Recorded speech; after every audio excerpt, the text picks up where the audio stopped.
Welcome in, everyone, and thank you for listening to the 115th ever episode of the Missouri Sports Podcast, brought to you by 106 Apparel and not recording from the Revel Advertising Studio in Springfield, Missouri. We'll get to that in a second. I'm one of your hosts, Cameron Albert, alongside my good friend and fellow Mizzou fan, Kyle DeVries. How are you doing today, Kyle? I'm doing great, Cameron. How are you? I'm doing better. We'll cut to the chase here. Obviously, like I said, we're not in the studio. We're all at our own homes, and we're recording on Zoom because three of us 2 weekends ago decided to get together in person and hang out. And we didn't know it at the time, but also there hanging out with us was COVID. And it infected us all. And we all tested positive. We all got sick. We're on the mend. We're doing better. It worked out kind of that Mizzou didn't have a football game last week. So that was part of the reason we didn't record last week. But also we were trying to figure out if we were all testing positive for COVID and what we were going to do for recording. So this week we're coming to you from Zoom. It's been an interesting week to 10 days for us, but like I said, smooth sailing. I think from here on out, we'll all three gradually be ending isolation and quarantine over the next few days. So we'll be back to normal before we know it. Yeah, looking forward to getting back to normal life. I've been in quarantine for a while now, and I've been without smell and taste for a while now, and I'm ready to get back to it. So, but I think, like you said, we're on the mend. So hopefully, life will be normal again soon. Yeah, we can only hope. Sticking with a little bit more housekeeping here. Obviously, like I said, Mizzou didn't play football last weekend. We hope they will play this weekend against South Carolina. Fingers crossed. So we'll be previewing that game in this episode. And then also, after we record this episode, we're going to record a basketball season preview, and that'll be coming out in a few days. So we're going to have 3 episodes here. The next 3 episodes are going to come out back to back to back pretty much in about a week's time frame. So a lot of content to make up for not recording last week. But this week, I think we need to jump into some news, and we'll start with some small news. NCAA is looking at moving March Madness to all in one city. You know, normally it's spread out all across the country, so that Duke can play basically a home game in North Carolina. But NCAA is looking at doing it all in one city, and it'll most likely be Indianapolis, which makes sense. That's where the Final Four was going to be held, and they've definitely got gyms all across the city that could accommodate an event like that. So that'll be interesting to see. Hopefully we have an NCAA tournament this year.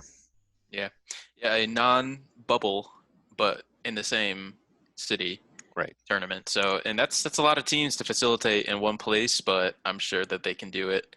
And yeah, they'll probably have to use multiple gyms and stuff like that, but I'm sure they can figure it out. If Springfield, Missouri can host the National Homeschool Basketball Tournament, I think the Indianapolis can make the NCAA tournament work. Yeah, I'm definitely ready to have college basketball back, and I definitely that's an event I don't want to go without for multiple years. It was already hard enough missing it once this past March, so hopefully Right. they can have a successful season and as a tournament as well. More Mizzou-specific news. Dominic Jacinto has announced that he is entering the transfer portal. So he had been a little bit buried on the depth chart the last 2 seasons, and he informed Coach Drinkwitz of his decision.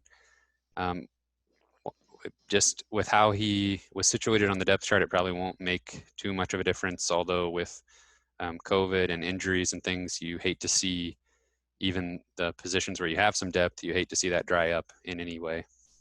Yeah, we obviously hate to see a local kid decide it's best to move on, but sometimes it's just how it goes. I don't know exactly what the situation was, but he's probably going to be looking for more playing time somewhere else. And unfortunately, probably what we'll remember him for. One of the last things that happened was him dropping a touch, probably a clear touchdown.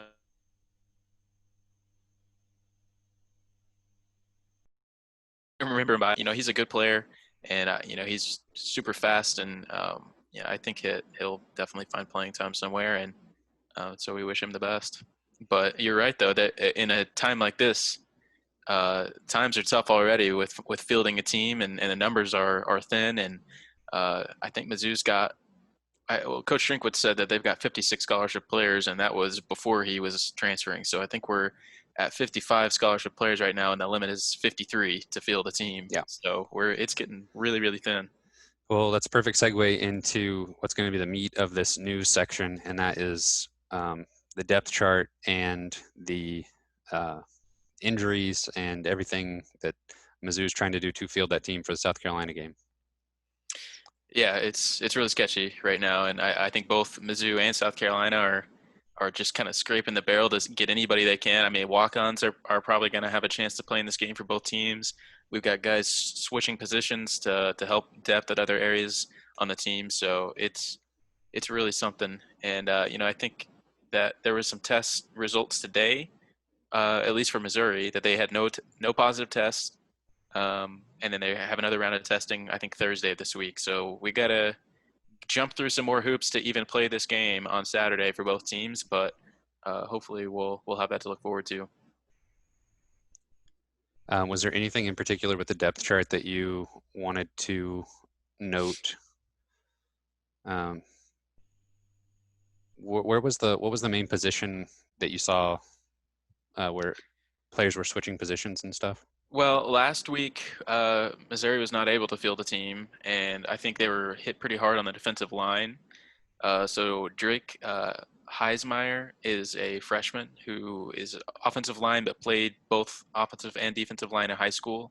So he's switched over to defensive line to help depth there. I don't know if he's going to play or not, but he might have to. That's Uh, not good when you have a position that's so bad that Missouri is moving offensive linemen to help out. yeah, yeah, he's probably going to play on the interior and just try and plug up some holes in the running lanes and stuff. And He we might have did to get, play both sides of the ball.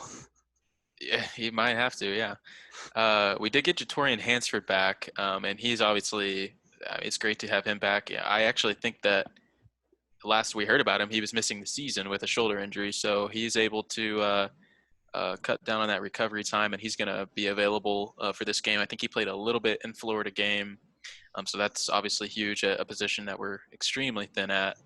Um, I think that was the only player I heard about on Missouri that is switching positions as of now, at least.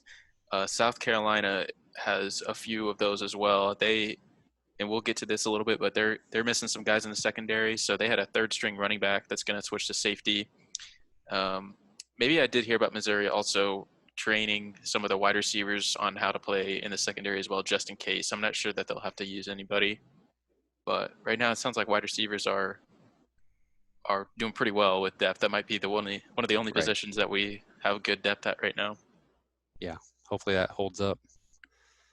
Um, we can jump right into this matchup with South Carolina then, if you're ready for that. I'm ready.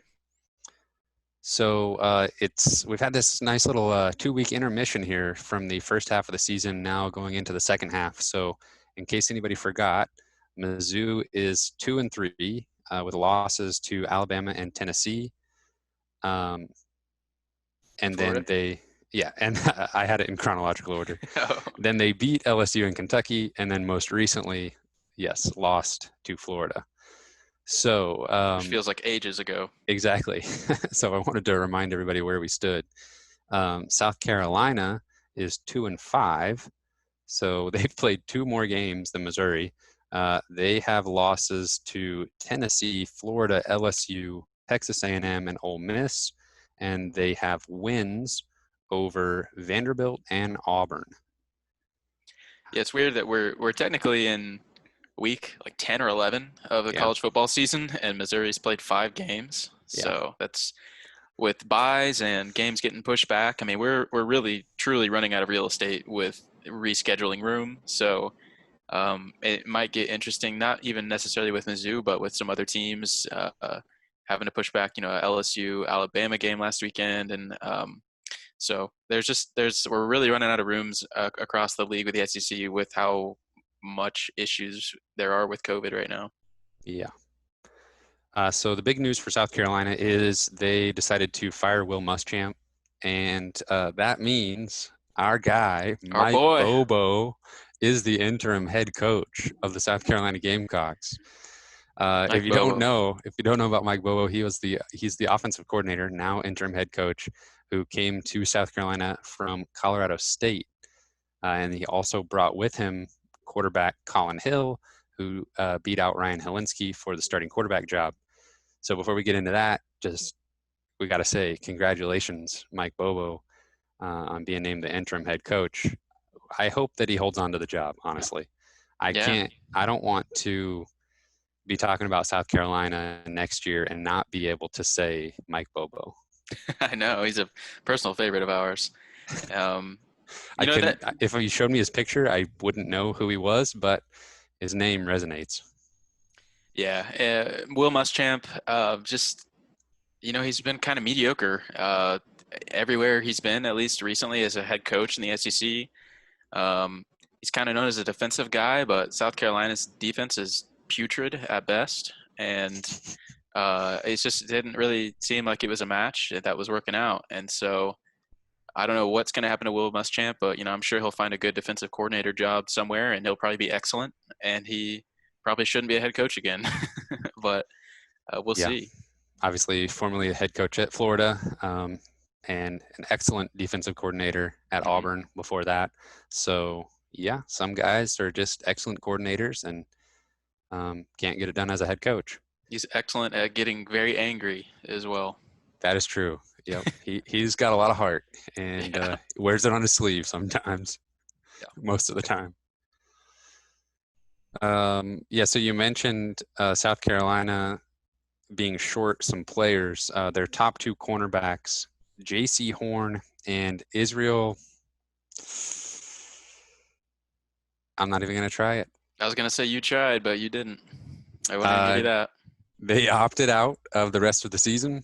J.C. Horn, son of former NFL wide receiver Joe Horn, and he's, I think, rated by Mel Kiper as the number 6 defensive back prospect for the upcoming Hmm. NFL draft. So if you're the Missouri offensive coaches and offensive players, that sounds really good. So considering South Carolina's defense is not good, and now they're losing 2 of their top cornerbacks, as well as I think you mentioned a safety and a linebacker. Yeah, I think a I think defensive lineman, those but guys were a little bit less heralded, but these 2 cornerbacks being gone is huge. yeah, I've watched J.C. Horn a few times this year, and he is a fantastic player. I think he's easily a top 2 or 3 cornerback in the country, probably the best in the SEC. So it's truly he was like the only thing that South Carolina defense had going for it, and he's not going to be playing the rest of the season. So that's huge for Mizzou this weekend, and it's huge for South Carolina the rest of the year. Sometimes when starters are out, it seems like it's going to be a really big deal. And then, like whenever you play a team like Florida, they've got 5-star guys all over the map, and they did not miss a beat at all when Mizzou played against them a few weekends ago. Whenever they had starters out, so I don't know if that'll be the case for South Carolina or not. Sometimes getting fresh legs in there, even if it's the guys that aren't as experienced, is not a big deal. But I don't know. We'll see. I can tell you South Carolina does not have anybody by the name of Trask to kind of buoy any missing players. I That's mentioned true. earlier, yeah, they have Colin Hill, who transferred from Colorado State, and he beat out Ryan Helinski for the starting job. Um, he's completing just under 60% of his passes for about 1,300 yards. He has thrown 6 touchdowns as well as 6 interceptions. He has also been sacked 20 times. So Oof. not a player that um, I'm too terribly scared of. Honestly, what would terrify me is if they announce that Ryan Helinski is going to get the nod and get a chance to lead the Gamecocks, because we know how that has worked out for Missouri in the past. Honestly, I was a little bit surprised to hear that Helinski lost the starting job this offseason, and probably just because Mike Bobo is bringing this guy from Colorado State, and whatever Mike Bobo wants, he gets. And I honestly think Helinski is probably a better quarterback. And so, yeah, I 100% agree that I hope we do not see him this weekend. I don't know why we would, why that would change, but um, I really don't want to see the backup quarterback in this situation. Yeah, Mike Bobo being promoted to interim head coach probably means Colin Hill's starting job is a little bit safer than it ever Even has more been. secure, yeah. Yeah. The offense is not without weapons though. Running back Kevin Harris, he is pretty talented. He already has over 800 yards rushing on the season and 13 touchdowns. So when things haven't been working for the offense, they've basically just been pounding the rock with him. And then wide receiver Shi Smith, he's an excellent wide receiver. I just think there's only so much he can do in this offense, Mm. but he's definitely a playmaker. So if they, I don't know, if they were able to figure something out, or if Missouri's defense just decided not to show up, then they have the weapons to make them pay. And so, or if there's just issues on the defensive line where, um, you just don't have that many bodies to go around, players are getting tired, you're missing some guys, then I could see Harris having quite a game and finding the end zone a couple times. So that's something to keep in mind for sure. Yeah, South Carolina has definitely played in a few shootouts recently with a terrible defense and still a decent offense. And they played Ole Miss last week, and Ole Miss does not have a good defense. Kevin Harris ran for 243 yards and 5 touchdowns last week. So, like you mentioned, I mean, they're going to probably want to run the ball in this game with Missouri's defensive line struggles and absences. So, I absolutely could see Kevin Harris having another great day on Saturday. Speaking of South Carolina's defense, though, they give up 37 points per game and 464 yards per game. So, and now they're without some starters. Yeah. So, um, what do you expect to see from Missouri's offense in this one against not great defense? I mean, I sure hope to see us be able to do anything we want against this defense. I mean, uh, I want to see them attack these new corners probably early through the air, test them and see what they're made of.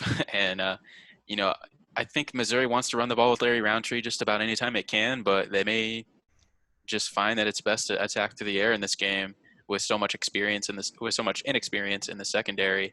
Um, but I mean, the last 3 games South Carolina has played. These are the scores. They lost 48-3 against A&M, 59-42 against Ole Miss, and then 52-24 versus LSU. So their last 3 games, they've given up at least 48 points in all 3 of those. Yeah, that's exciting to hear as a Mizzou fan.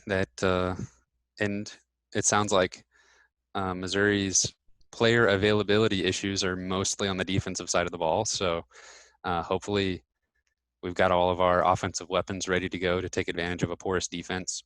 Yeah, I mean the over under for this game literally could be like 70.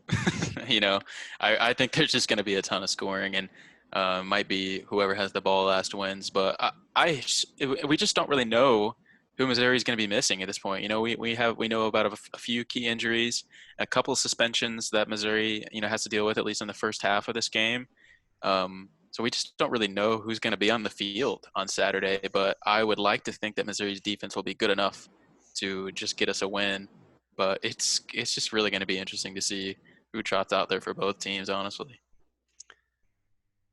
Yeah, I'm trying to think here. I mean, yeah, I don't see any way they hold Missouri under the average points per game they give up, which is 37. So I'm feeling like I'm ready to give my prediction. It's going to be Mizzou 45, South Carolina 27. Yeah, I mean that sounds pretty close to what I was going to say. I mean, I think I'll say Mizzou wins it 49-38.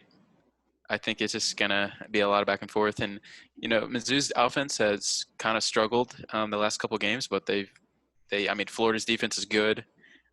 They've kind of just beaten up on the teams that don't have good defenses like LSU, and so hopefully they can take advantage of just a terrible defense with that's gonna hopefully be even worse than it has been.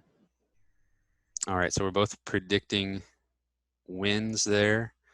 If Missouri's scoring anything like 45 or 49 points, that'll be fun to watch at least.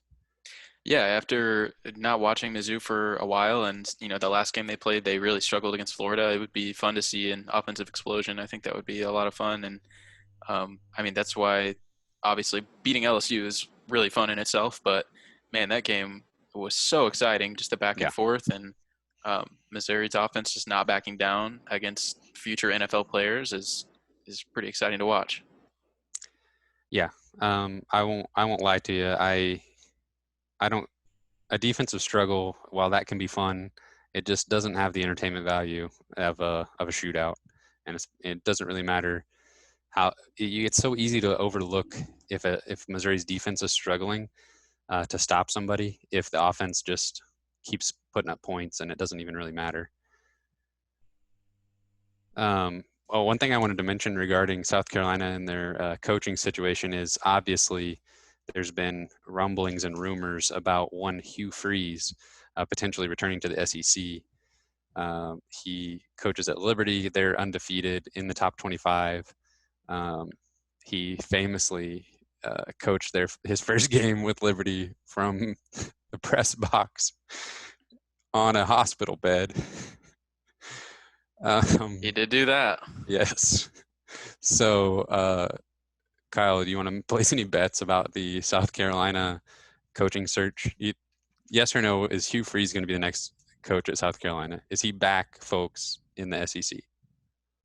That's a great question. It really does. It makes sense. I mean, it just kind of depends on what he's looking for. But I guess I'll say yes. I think that Wow. Heard he's it not here going to, first. I don't think he's going to be coaching at Liberty another season. I think he's proven that he can bring a program from the ground up. I think, how many years has he been there now? Is this his second or third year? Clearly, he has resurrected that program, a program that's I have no idea if they have any football history or not, but not somebody you typically hear about being a top 25 team. So he's proven himself as a worthy coach to get a shot in the SEC again, at least football wise. So I mean, and I don't know if the SEC will have any more, um, top tier teams with openings. This is probably going to be a mulligan year for most coaches. There's probably not as many programs as normal, like firing coaches this year. So I would hope not. I kind yeah, of feel bad for Muschamp, honestly. I kind of Getting do too. getting fired in 2020 is rough. Yeah, so I think even Coach Drinkwitz was calling this a like a no excuse league or something. So I mean, it's exactly right. So Yeah, um, South Carolina might be the best program with an opening this year, and if Hugh Freeze wants to make the jump, that makes a lot of sense. yeah. It'll be interesting to see if that administration wants to retread that situation since he was unceremoniously um, fired from Ole Miss back in the day. Yeah, but I'm Team Mike Bobo. Oh yeah, I want him to hold on. Maybe he'll show, he'll put up a good showing with the offense this week against a depleted Mizzou defense, and then maybe, I don't like him that much. well, well, I mean, you got them scoring 38. That's pretty decent. Yeah. And then they'll win the rest of their games. I don't know who they play, but I'll be rooting for them. All right, I think all we have left for this episode is we're gonna pick some games. Let's get producer Cameron back in here. And it feels like, I don't know, 3 years ago that we last picked some SEC games. So you'll have to remind us how many points has Kyle beat me by? So the last time that you guys picked, Kyle gained 1 point on you. So the score is 34-32. Kyle has the lead. Wow. Okay. We've got 6 games to pick this week. I would never have been able to tell you that because I don't remember. It's been a while. Yeah, I was shocked that the number was that high. I can't believe we picked that many games. Yeah. Yeah, you guys scored 6 and 7 points last week. So that's probably the most like in a week that you've scored because you both got 2 upsets right. Wow, would you look at that? All right, Big I'm coming time. for you this week. Alrighty. Don't get too excited. Spreads are large. I'm ready. First game is number 6, Florida at Vanderbilt. Florida is a 31.5 point favorite. Florida by a million. Yeah, I'll take Florida in that one. Vanderbilt actually was close against Kentucky last week. I think it was a 3-point game. They covered. Kyle Trask really going to win the Heisman. He really is. He's like the other guy from BYU is really good, but those are probably the 2 front runners at this point. Kyle Trask and the other guy. Yeah, I can't remember his name. It's BYU. Come on. Game number 2 is Kentucky at number 1, Alabama. Alabama is a 30-point favorite. I guess I'll take Bama. I think I just might as well. Game number 3 is Mississippi State at number 13, Georgia. Georgia is a 25-point favorite. Can we get a spread under 20 points, please? I'll take Georgia. I'll take Georgia. Ask and you shall receive. Game number 4, Tennessee at number 25, Auburn. Auburn is a 10.5-point favorite. Oh, man. What happened to Tennessee? Kind of fell off a cliff. Yeah, they did. I wish that we could have played them at the end of the year. Yeah. Give me Auburn in this one. I've picked against Auburn a lot this year, and it's kind of come back to haunt me a couple of times. So I did early in the year. I did pick Mike Bobo and the Fighting Gamecocks to take down Auburn, and they did because Mike Bobo is the best. But no longer am I picking against Auburn because they have improved quite a bit. Where's this game being played? This is at Auburn. No, you want to. All right. Let's go, Vols. Oh my gosh, I You penciled look like a in genius without if even you get that asking. one right. Oh, yeah. All right. Game number 5 is LSU at Arkansas. LSU is a 2-point favorite. Ooh. Very interesting. That is tough. I wonder, does LSU have their starting quarterback back? Who knows? Give me Arkansas. Oh, man. Okay. I'll take LSU. Ooh. And then the Nebraska game. Oh, by the way, Barry Odom is the head coach for that game, so maybe I'm making a terrible mistake. Probably.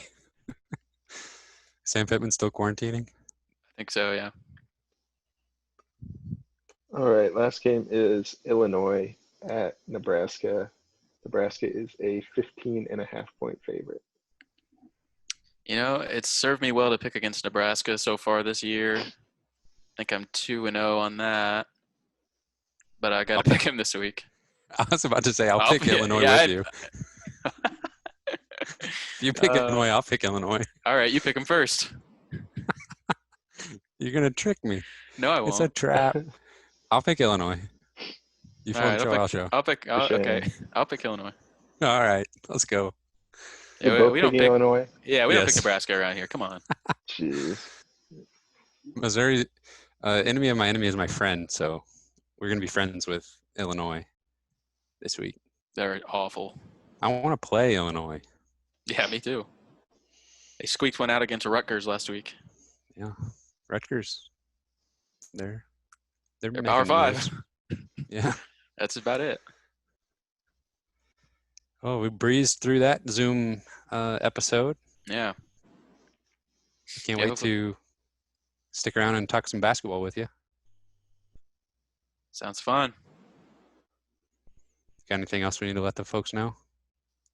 I did have a couple of injury notes I didn't quite get to from the Mizzou game this weekend. I'll just quickly throw those in there really quick. Throw them in there quick. We got Jatorian Hansford back. We are probably without Larry Borum, Xavier Delgado, Kobe Whiteside, and Daniel Parker Jr. Probably all of those guys are going to be out. Dylan Spencer, Markel Utzi, and Chad Bailey are all supposed to be missing the first half of this game, but I think only one of them is healthy, and we don't know which one. But I think that pretty much covers it on injury notes. So it's, again, like we said earlier, it's going to be interesting to see who they trot out there. Thanks for leaving us with that good news. It makes me feel really good about this matchup now. Yeah. All right. Let me think about the outro that I haven't done in a while. You can find this podcast on Spotify, Google Podcasts, and Apple Podcasts. That's the other one. You can find us on Twitter and Instagram at Mizzou Sports Pod, and you can email us at MissouriSportsPod@gmail.com. You can find T-shirts. Man, this is rough. You can find T-shirts and stickers on our little online shop, MissouriSportsPod.BigCartel.com. Thanks for bearing with us while we are quarantined, but rest assured we plan to be back in the studio next week.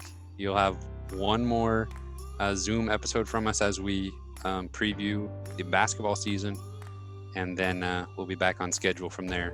So thanks everyone for listening. We will see you in a couple days.